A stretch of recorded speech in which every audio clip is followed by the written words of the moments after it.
जनता के लिए कैशलेस की कहानी और पार्टियों के लिए अच्छा बेनामी, इसी फॉर्मूले पर चलती है कैशलेस का फतवा जारी करने वाली बीजेपी।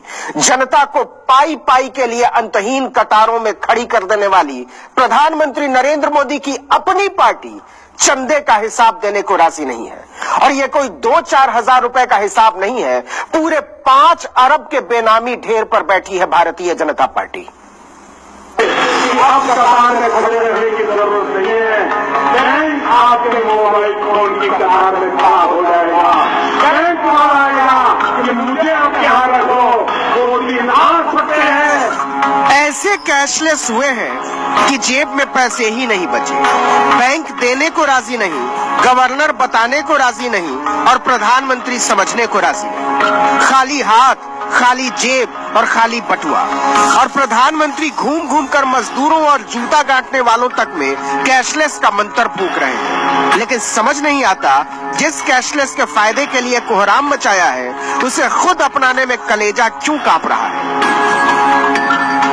जबकि चुनाव आयोग ने भी नकद चंदे की अधिकतम सीमा 20,000 रुपए से घटाकर 2,000 करने की सिफारिश की है, लेकिन मोदी सरकार इस पर बात करने को भी तैयार नहीं है। कैशलेस की तड़प ऐसी है कि 43 दिन में 60 बार बैंकिंग के नियम बदले जा चुके हैं, लेकिन राजनीतिक दलों पर हाथ डालने में कांप रही है बीजेपी। देखिए, ये जो नोटबंदी का फैसला जो प्रधानमंत्री जी ने लिया, ये काले धन और भ्रष्टाचार पर प्रहार है।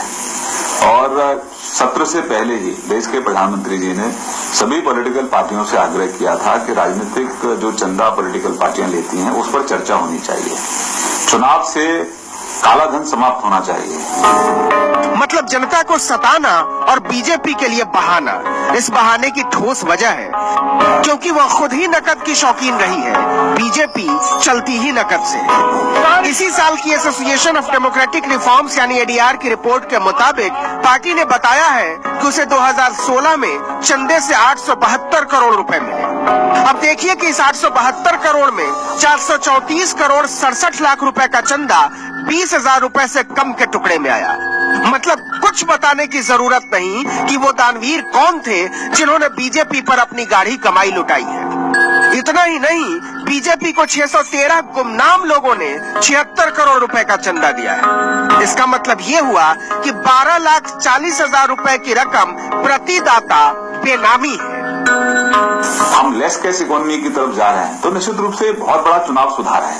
कोई भी अगर पैसा पॉलिटिकल पार्टियों को देता है तो वो भाई चेक देगा, उससे पारदर्शिता रहेगी, कौन व्यक्ति किस पार्टी को कितना दे रहा है, पॉलिटिकल पार्टी कितना ले रही है। तो हम तो पहले से ही चुनाव सुधारों के पक्ष में हैं। हाय रे जवाब, कसम से लाजवाब। जनता के दर्द पर तेजाब रगड़ने वाले अपनी पार्टियों की नकदी को अमृत कलश माने बैठे हैं। बस पर कोई सवाल मत कीजिए, जनता तो एक एक कौड़ी का हिसाब दे और बीजेपी बेनामी के ढेर पर बैठी रहेगी। एक और बात गौर कीजिए, बीजेपी को इस साल मिला चंदा कांग्रेस, एनसीपी, सीपीआई, सीपीएम और तृणमूल कांग्रेस को मिले चंदे को मिलाकर जितना बनता है, उससे 3 गुना ज्यादा है। और अरबों के बेनामी के ढेर पर बैठी बीजेपी जिद पर अड़ी है, हम कोई हिसाब नहीं देंगे। तो कैशलेस का कानून बनाने वाले, चलाने वाले और उस पर इठलाने वाले चौड़े होकर नकदी लेंगे और उस पर जनता को चिढ़ाएंगे भी। कुछ समझ में आया? क्या समझे? पार्टी यूं ही चलेगी। Bureau report, news 24। तो पार्टी तो